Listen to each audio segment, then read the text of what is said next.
Halina't tuklasin ang kahangahangang alamat ng Siargao, isang kwento ng kagandahan at kababalaghan na nagmumula sa puso ng isang isla na puno ng hiwaga at kasaysayan. Ibahagi ang iyong paglalakbay sa Siargao at alamin ang mga alamat na humuhubog sa kultura ng lugar. Huwag palampasin ang pagkakataong mas mapalalim pa ang iyong pagkaintindi sa Siargao, isang destinasyon na puno ng di mabilang na kwento mula sa mga lokal na alamat hanggang sa nakakamanghang tanawin.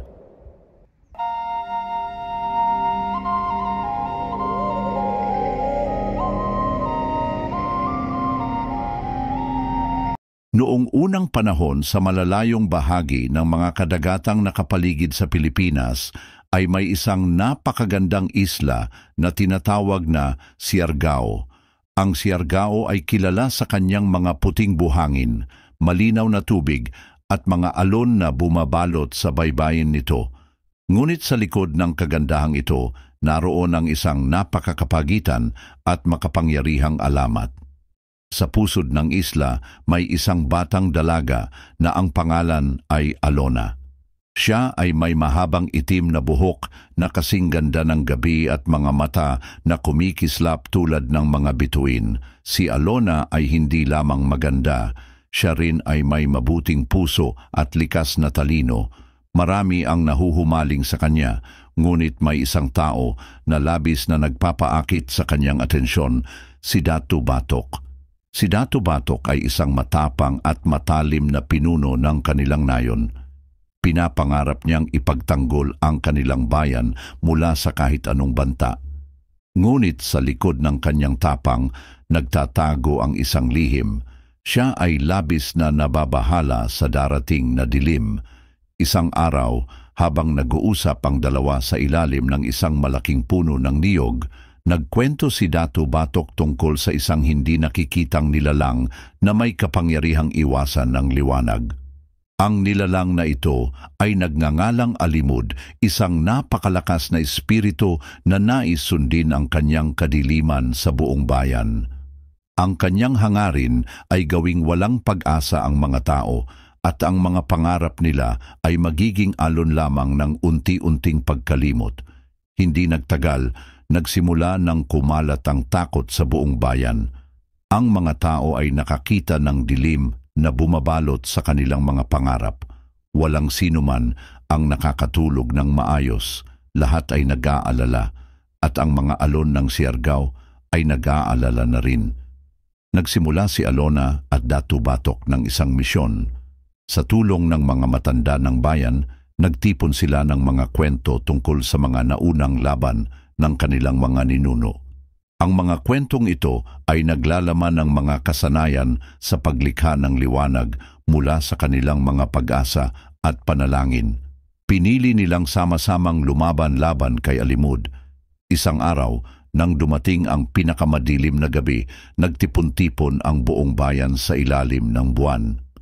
Bit-bit nila ang mga ilaw mula sa kanilang mga baong gawa sa niyog. Habang unti-unting umakyat ang kanilang mga ilaw, pinagsama-sama nila ang kanilang mga pangarap at inihandog ito sa mga bituin. Ito ay ang kanilang alay para sa ilaw na kanilang hinahanap. Nang maramdaman ni Alimud ang matinding liwanag, nagalit siya at lumabas mula sa kanyang anino. Bakit ninyo sinasalungat ang kadiliman? Ang kadiliman ay nagbibigay sa inyo ng tahimik na gabi.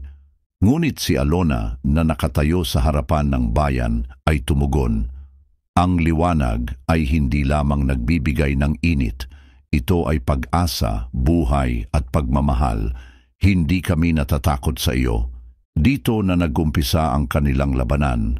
Ang liwanag mula sa mga tao ay nag-umpisang lumaban sa dilim na dala ni Alimud. Sa bawat sigaw at panalangin, ang mga alon sa paligid ng Siargao ay nagsimulang umalulong, tila suporta sa mga tao at kanilang laban. Ang laban ay hindi madali, ngunit ang pag-asa ng bayan ay hindi kailanman nawala. Sa huli, isang napakalakas na kidlat ang bumagsak mula sa langit at pinukaw si Alimud sa kanyang anino. Naging mahina si Alimud at tila nagsisisi sa kanyang mga gawain. Nakita ni Alona ang pagninilay-nilay sa mukha ng nilalang at dahil dito, inaalok niya ito ng isang pagkakataon na makumbinsi at makahanap ng liwanag na nararamdaman ng bayan. Naramdaman ni Alimud ang sinseridad ng bayan at sa isang iglap, naging mabuti siyang spirito. Mula noon, nag-iba ang Siargao. Kumuha ito ng pangako mula kay Alimud na magiging tagapagtanggol ng mga pangarap at siya rin ang maging tagapangalaga ng liwanag ng bayan. Ang mga tao ay hindi lamang natutong lumaban, natutunan din nilang yakapin ang mga pagkakaiba-iba at ang kahalagahan ng pagsasama-sama. Ngayon, ang Siargao ay hindi lamang isang magandang isla kundi isang simbolo ng pag-asa at pagkakaisa. Ang kanyang mga alon ay bumabalik sa bawat dalaw ng mga tao at alon ng mga alaala na nag-uugnay sa nakaraan sa kasalukuyan. At ang alamat na ito ng Siargao ay patuloy na ipinapasa mula sa isang henerasyon papunta sa susunod, nagbibigay inspirasyon sa bawat tao na lumalapit sa baybayin, na sa bawat alon at sa bawat patak ng ulan ay may sinag ng liwanag. Maraming salamat sa panonood. Kung nagustuhan mo ang video, huwag kalimutang mag-subscribe at i-on ang notification bell para hindi mo ma-miss ang mga susunod na video.